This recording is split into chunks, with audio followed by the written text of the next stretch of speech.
देखिए, पिछली कक्षा में हम बीए पार्ट सेकेंडरी की आपकी कक्षा चल रही थी और उसमें आपको अमेरिका के संविधान के बारे में बताया था कि अमेरिका के संविधान की प्रमुख विशेषताएं क्या है। तो हमने अमेरिका के संविधान के बारे में पढ़ा था पिछली कक्षा में कि अमेरिका का संविधान जो है बहुत ही विश्व का सबसे संक्षिप्त, सबसे लिखित छोटा संविधान है, क्योंकि उसमें संविधान में केवल 7 अनुच्छेद हैं और हम बात करें तो उसमें केवल 4000 शब्द हैं जो 10 से 12 पन्नों पर जो है संविधान में लिखित रूप में अंकित हैं। तो अमेरिका का संविधान विश्व का सबसे पुराना लिखित संविधान है और ये बताया था कि अमेरिका में जो है न्यायिक सर्वोच्चता का सिद्धांत प्रतिपादित है। उसी प्रकार से अमेरिका में संघात्मक शासन व्यवस्था के बारे में बताया था कि अमेरिका के संविधान में संघीय शासन व्यवस्था को अपनाया गया है, जिसमें हम देखते हैं केंद्र और शक्तियों के बीच में जो विभाजन जो है पूरी तरह से संविधान में वर्णित है। इसी प्रकार हमने सीमित शासन के सिद्धांत को अमेरिकी संविधान के बारे में बताया था कि अमेरिका के संविधान में सीमित शासन के सिद्धांत को अपनाया गया। तो उसके बाद में हम अगली विशेषता देखते हैं अमेरिकी संविधान की कि अमेरिकी संविधान में हम देखते हैं कि नागरिकता व मताधिकार। तो देखिए, अगली विशेषता हम देखते हैं नागरिकता व मताधिकार। हमने 9 विशेषताएं पढ़ ली थी। 10वीं विशेषता है नागरिकता व मताधिकार।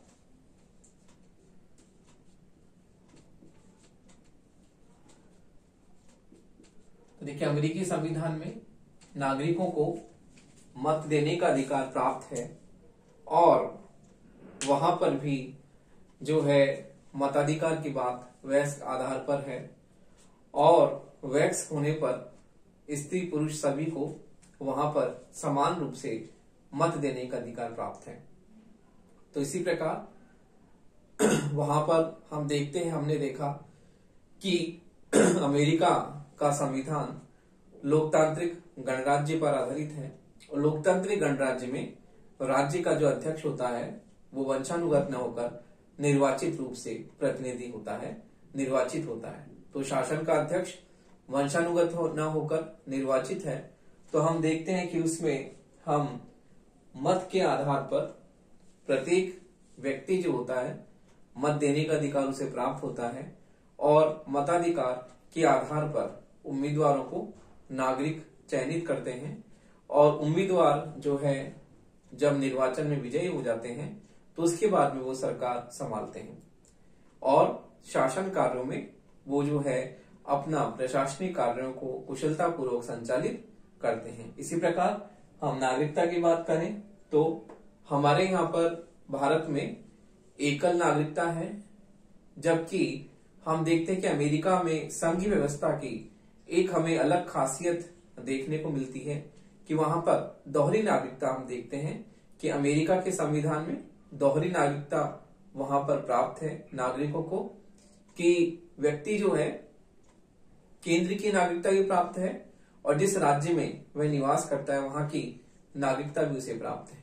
तो अमेरिका के संविधान में दोहरी नागरिकता हमें देखने को मिलती है, लेकिन संघीय शासन में हम देखते हैं कि जो है दोहरी नागरिकता इसकी विशेषता है, लेकिन हमने जो है एक अलग स्वरूप को अपनाया है भारत में और हमारे यहाँ पर इकहरी नागरिकता है जिसमें भारत का प्रत्येक नागरिक भारतीय के नाम से ही जाना जाता है, जबकि अमेरिका में दोहरी नागरिकता है, केंद्र की स्तर की नागरिकता अलग है और राज्य के स्तर की नागरिकता अलग है। तो अमेरिका में नागरिकता का दोहरा स्वरूप है, दोहरी नागरिकता प्रत्येक व्यक्ति को प्राप्त है। अगली विशेषता हम देखते हैं कि किस प्रकार जो है अमेरिका में नागरिकों के मूल अधिकार व्यक्तियों को प्राप्त है।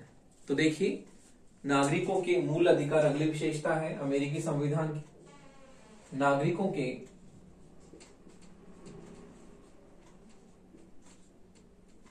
मूल अधिकार।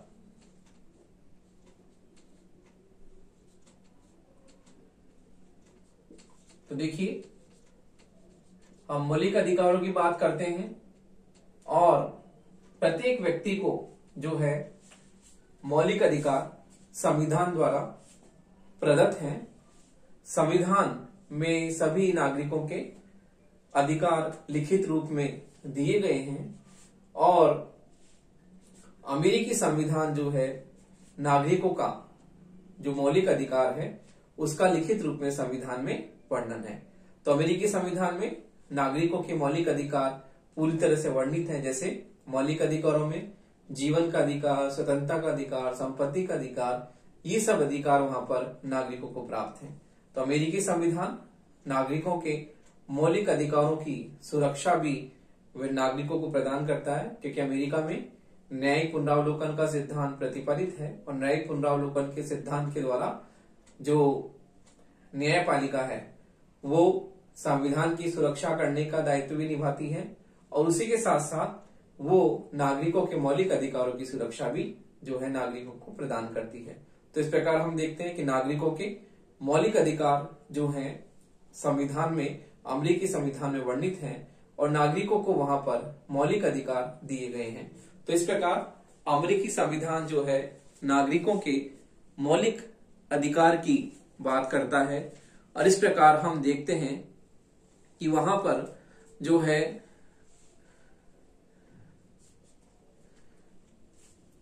पहले 10 संशोधन द्वारा पहले 10 संशोधन के द्वारा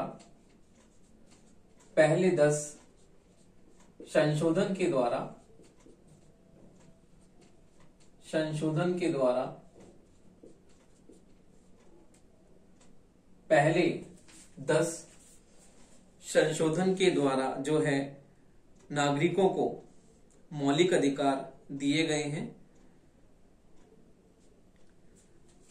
संशोधन के द्वारा नागरिकों को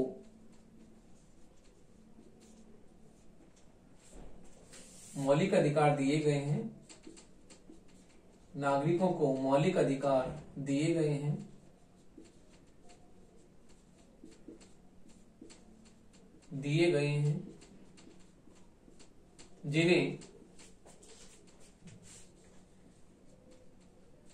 जिन्हें नागरिक अधिकार दिए गए हैं, जिन्हें सामूहिक रूप से अधिकार पत्र कहा जाता है, जिन्हें सामूहिक रूप से अधिकार पत्र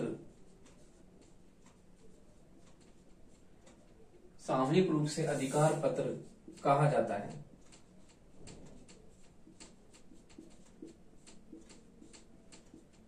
सामूहिक रूप से अधिकार पत्र कहा जाता है और इसके अलावा 13वें, 14वें और 15वें इसके अलावा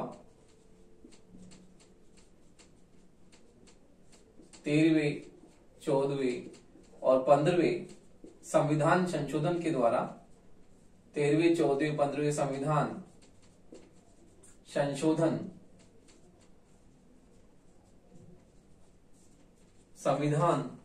संशोधन के द्वारा 13वें, 14वें संविधान संशोधन के द्वारा भी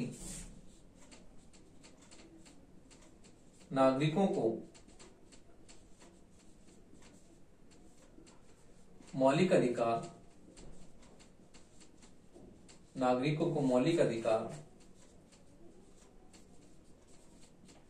प्रदान किए गए हैं। तो इस प्रकार अमेरिकी संविधान नागरिकों के मौलिक अधिकारों के बारे में स्पष्ट रूप से संविधान में वर्णन करता है और नागरिकों को जो है इसकी सुरक्षा भी प्रदान करता है, क्योंकि अमेरिका में न्यायिक पुनरावलोकन का सिद्धांत प्रतिपादित है, जिसमें संविधान की रक्षा के साथ साथ न्यायपालिका नागरिकों के मौलिक अधिकारों की रक्षा भी करती है। अगला हम देखते हैं अगली विशेषता है शक्ति पृथक्करण का सिद्धांत और नियंत्रण में संतुलन का सिद्धांत। तो देखिए, शक्ति पृथक्करण का सिद्धांत,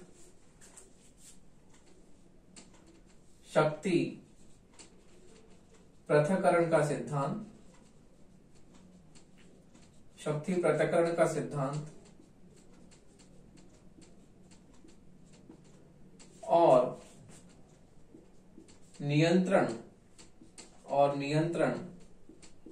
एवं संतुलन का सिद्धांत। नियंत्रण एवं संतुलन का सिद्धांत।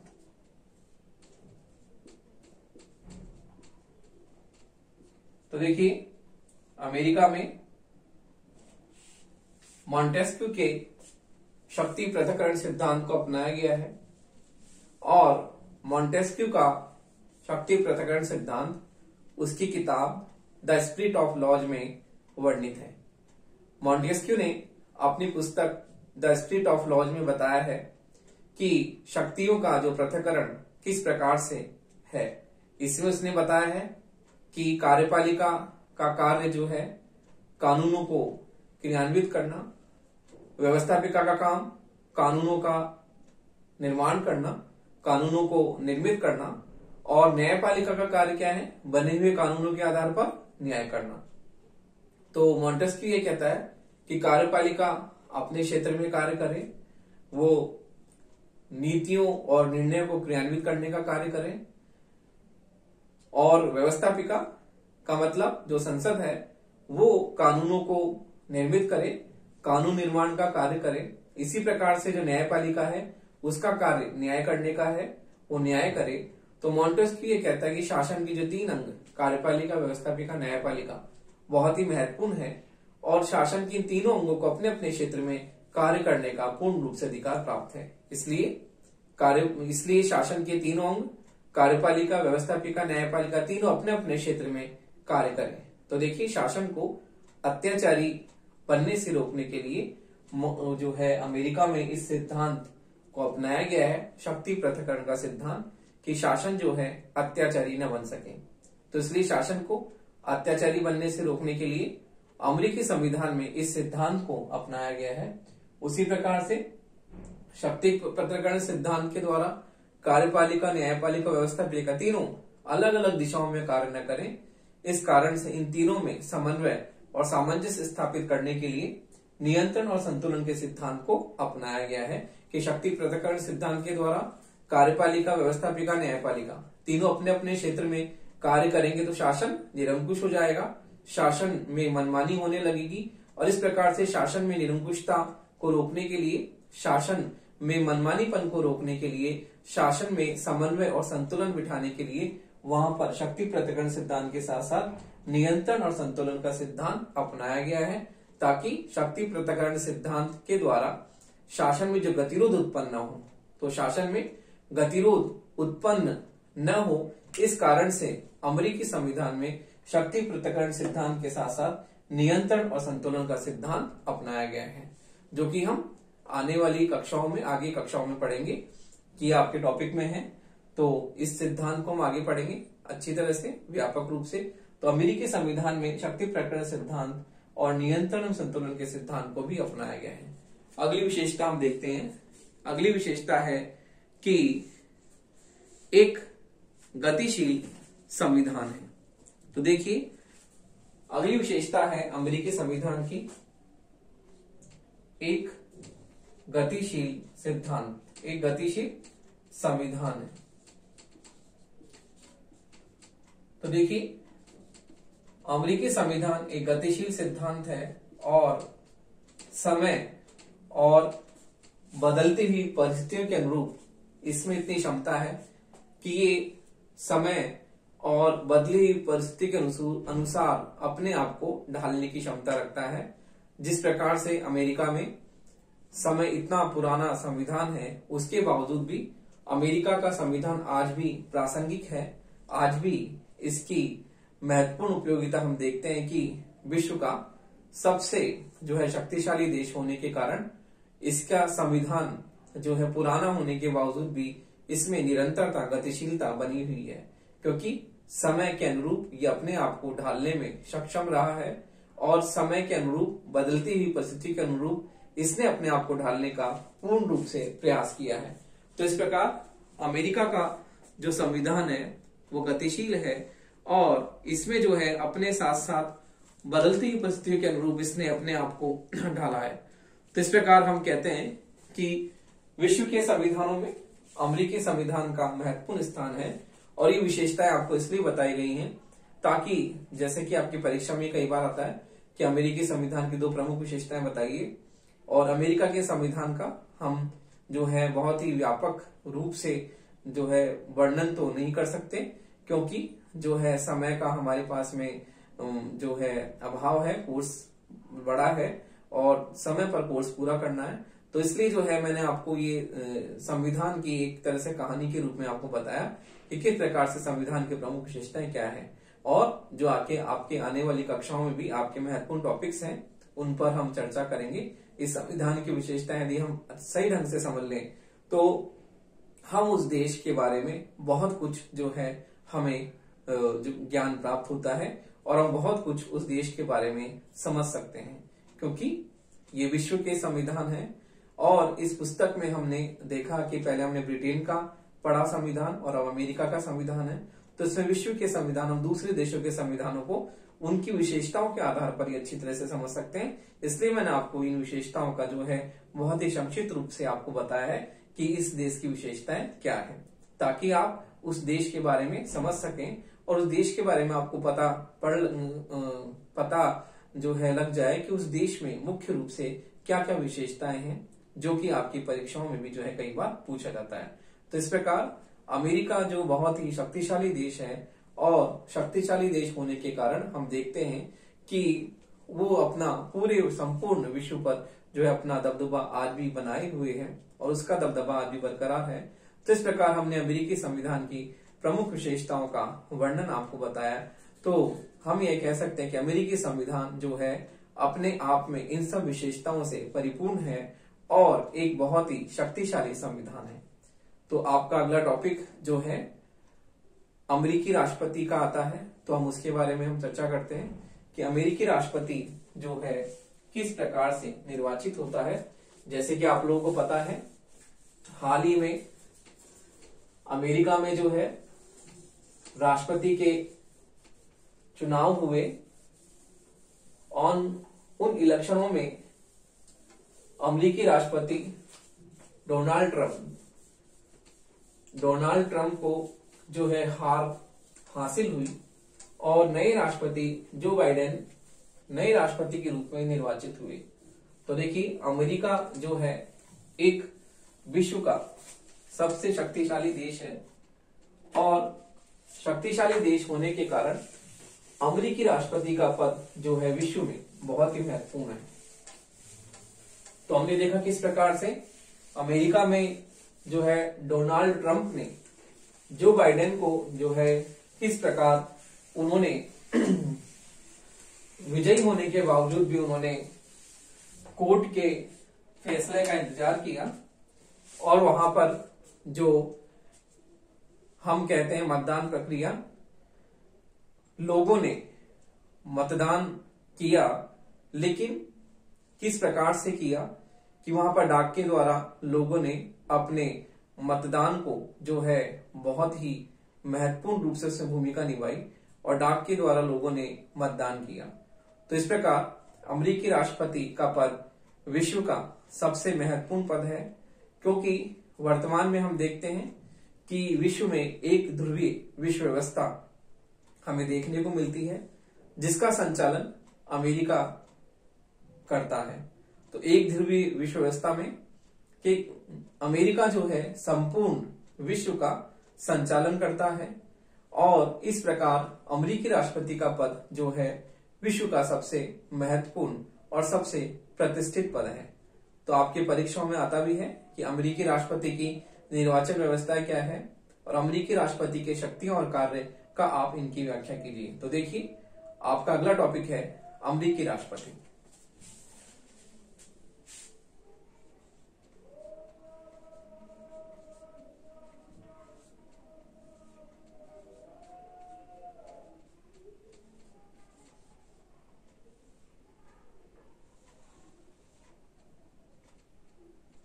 तो देखिए, अमेरिकी राष्ट्रपति बहुत ही महत्वपूर्ण पद है और इसमें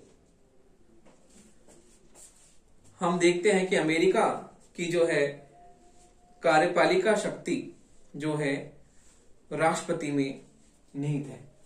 तो देखिए कार्यपालिका का अध्यक्ष जो होता है वो राष्ट्रपति है और अमेरिका में राज्य का अध्यक्ष वंशानुगत न होकर निर्वाचित है। तो इस प्रकार अमेरिका में राष्ट्रपति का पद बहुत ही महत्वपूर्ण है क्योंकि यह कार्यपालिका का अध्यक्ष है और इस कारण पूरे विश्व की एक ध्रुवीय विश्व व्यवस्था का मालिक जिसे हम कहते हैं वो अमेरिकी राष्ट्रपति को ही हम मान सकते हैं क्योंकि विश्व का सबसे प्रतिष्ठित पद अमेरिकी राष्ट्रपति का पद हम मानते हैं। तो इस प्रकार कार्यपालिका का अध्यक्ष होने के कारण और विश्व में इस पद का बहुत ही प्रतिष्ठा है तो इस कारण से अमेरिकी राष्ट्रपति का पद बहुत ही महत्वपूर्ण है। तो हम कहते हैं कि राष्ट्रपति जो है सरकार और राज्य दोनों का अध्यक्ष है। राष्ट्रपति अमेरिकी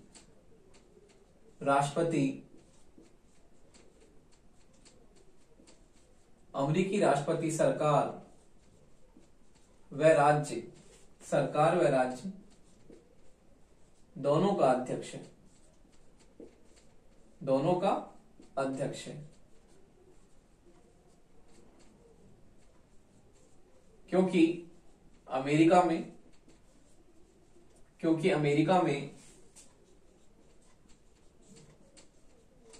क्योंकि अमेरिका में अध्यक्षात्मक शासन व्यवस्था को अपनाया गया है। अमेरिका में अध्यक्षात्मक शासन व्यवस्था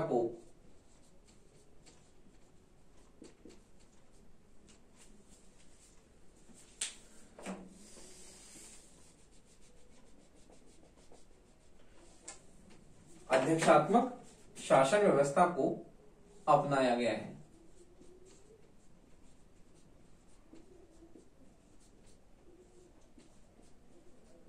तो देखिए अमेरिका में कार्यपालिका अध्यक्ष राष्ट्रपति होता है उसी प्रकार से सरकार का अध्यक्ष भी वही होता है।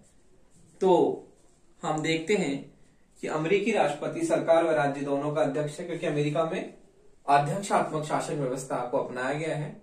जबकि हम देखते हैं कि संसदीय शासन व्यवस्था में दो तरह की कार्यपालिका पाई जाती है, नाम मात्र की और वास्तविक। नाम मात्र की कार्यपालिका का अध्यक्ष होता है राष्ट्रपति और वास्तविक कार्यपालिका का अध्यक्ष प्रधानमंत्री, उसका मंत्रिमंडल होता है। लेकिन अमेरिका में हमने अध्यक्षीय शासन व्यवस्था को अपनाया है तो इस कारण वहां पर एक ही तरह की कार्यपालिका पाई जाती है और वास्तविक कार्यपालिका का अध्यक्ष कौन है, वहां पर एक ही तरह की कार्यपालिका है वास्तविक कार्यपालिका, उसका अध्यक्ष है राष्ट्रपति। तो इसलिए अमेरिका में राष्ट्रपति सरकार और राज्य दोनों का अध्यक्ष है। तो देखिए प्रमुख परिभाषा है ऑक के शब्दों में उसने लिखा है कि आज अमेरिका का राष्ट्रपति संसार का सबसे महान शासक हो गया है। तो देखिए ऑक की परिभाषा है, ऑक के शब्दों में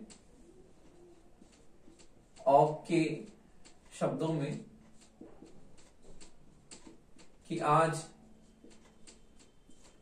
अमेरिका का राष्ट्रपति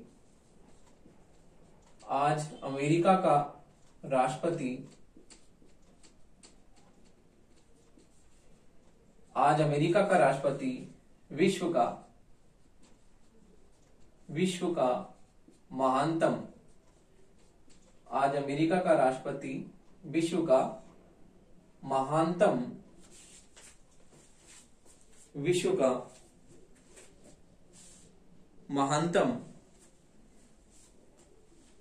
आज अमेरिका का राष्ट्रपति विश्व का सबसे महान शासक बन गया है। विश्व का या संसार का विश्व का सबसे महान शासक बन गया है, सबसे महान शासक बन गया है।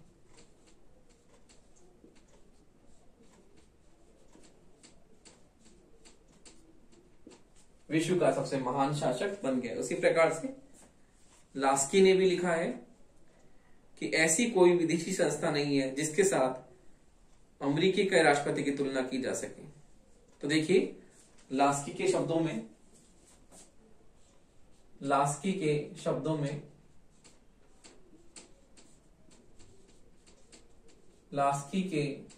में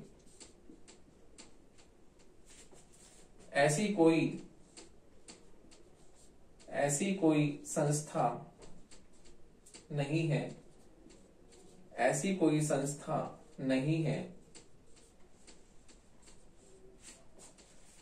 जिसकी तुलना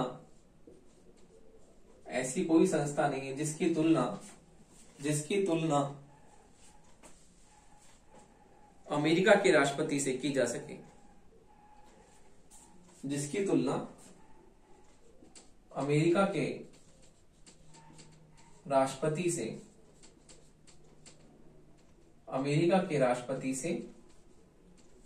की जा सके। तो देखिए, अमेरिकी राष्ट्रपति के बारे में ऑग ने लिखा है कि आज अमेरिका का राष्ट्रपति विश्व का सबसे महान शासक बन गया है, जो कि हम देखते हैं। उसी प्रकार से लास्की ने लिखा है कि ऐसी कोई संस्था नहीं है जिसकी तुलना अमेरिका के राष्ट्रपति से की जाए। तो अमेरिका का राष्ट्रपति विश्व का सबसे सर्वोच्च पद है, विश्व का सबसे प्रतिष्ठित पद अमेरिका के राष्ट्रपति का है। तो इस प्रकार हम देखते हैं कि अमेरिका का राष्ट्रपति विश्व का सबसे महान शासक बन गया है। और हम देखते हैं कि अमेरिका के राष्ट्रपति की तुलना विश्व के किसी भी संस्था से हम नहीं कर सकते। तो इस प्रकार यह स्पष्ट होता है कि अमेरिका के राष्ट्रपति का पद विश्व का सबसे शक्तिशाली और सबसे महान पद है। तो हम देखते हैं कि किस प्रकार राष्ट्रपति का पद का संगठन किस प्रकार से है, उसका अवधि और उसका निर्वाचन किस प्रकार से होता है। हम ये देखते हैं कि अमेरिका के राष्ट्रपति के पद का संगठन, तो देखिए राष्ट्रपति के पद का संगठन, तो देखिए इसमें हम देखते हैं कि अमेरिकी राष्ट्रपति के पद की क्या योग्यता है। तो राष्ट्रपति के पद का संगठन में हम पहला पॉइंट देखते हैं, राष्ट्रपति पद की योग्यताएं। राष्ट्रपति पद की योग्यताएं कि राष्ट्रपति का जो पद है उसके लिए क्या क्या योग्यताएं निर्धारित की गई हैं अमेरिकी संविधान में। तो राष्ट्रपति पद की योग्यताएं में हम देखते हैं क्या क्या योग्यताएं राष्ट्रपति पद की। पहली है अमेरिका का जन्मजात नागरिक हो, अमेरिका का जन्मजात नागरिक हो, अमेरिका का जन्मजात नागरिक हो। दूसरी है वह 35 वर्ष की आयु, वह 35 वर्ष की आयु पूरी कर चुका हो, 35 वर्ष की आयु पूरी कर चुका हो। तीसरी है उसे कम से कम 14 वर्ष तक वह अमेरिका में रह चुका हो, 14 वर्ष तक कम से कम वह 14 वर्ष तक अमेरिका में 14 वर्ष तक अमेरिका में रह चुका हो। तो देखिए अमेरिकी राष्ट्रपति की योग्यताएं हमने देखी कि अमेरिका का जन्मजात नागरिक हो, 35 वर्ष की आयु पूरी कर चुका और कम से कम 14 वर्ष तक अमेरिका में रह चुका हो। इसके साथ साथ ही पागल दिवालिया न हो और किसी अपराध के सिलसिले में जेल नहीं जा चुका हो। इस बात का हम ध्यान रखते हैं कि इन सब योग्यताओं के साथ साथ ही वो कि पागल ना हो, दिवालिया ना हो, इसके साथ साथ ही किसी अपराध के लिए जेल नहीं जा चुका हो, ये महत्वपूर्ण है। तो इस प्रकार अमेरिकी राष्ट्रपति के पद की योग्यताएं हमने देखी कि अमेरिकी राष्ट्रपति के पद के लिए क्या क्या महत्वपूर्ण योग्यताएं हैं। उसी तरह से हम देखते हैं हम राष्ट्रपति पद की अवधि।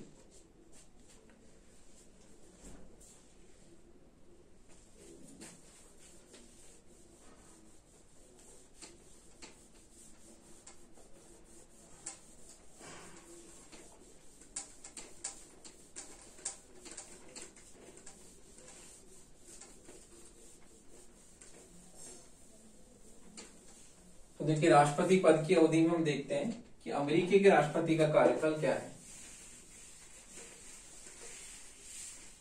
तो देखिए राष्ट्रपति का कार्यकाल, राष्ट्रपति का कार्यकाल, इसमें हम देखते हैं कि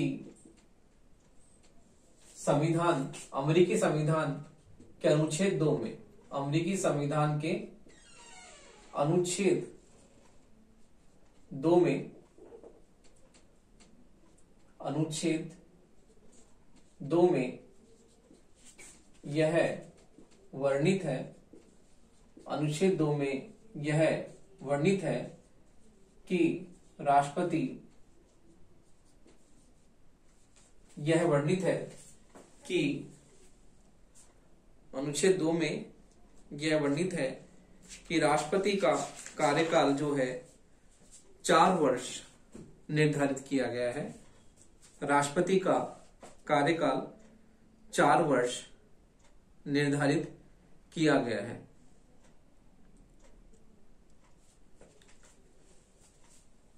वर्णित है कि राष्ट्रपति का कार्यकाल 4 वर्ष, राष्ट्रपति का कार्यकाल 4 वर्ष निर्धारित किया गया है। 4 वर्ष इसका कार्यकाल निर्धारित किया गया है। उसी तरह से हम देखते हैं कि अमेरिकी राष्ट्रपति का कार्यकाल 4 वर्ष है। यह पद स्थायी है और 4 वर्ष से पहले उसे नहीं हटा सकते। 4 वर्ष से पहले, 4 वर्ष से पहले उसे, 4 वर्ष से पहले उसे केवल 3 परिस्थितियों में हटा सकते हैं। 3 परिस्थितियों में हटा सकते हैं।